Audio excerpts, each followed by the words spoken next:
عندنا إبداع مختلف. حاول تركز في نفسك. السلام عليكم. رسالة اليوم: استثمر نفسك وطور مهاراتك. الله سبحانه وتعالى خلق كل واحد منا عنده مهارة معينة، وهذه المهارة يتميز بها عن غيره. ما في تشابه بيننا، ولو كانت نفس المهارة لكن عندنا طاقات مختلفة، عندنا إبداع مختلف. حاول تركز في نفسك.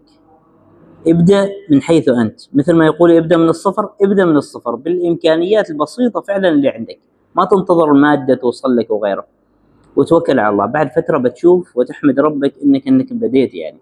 وهذه المهارة حاول إنها تنفع دينك في المقام الأول، ثم وطنك، ثم مجتمعك.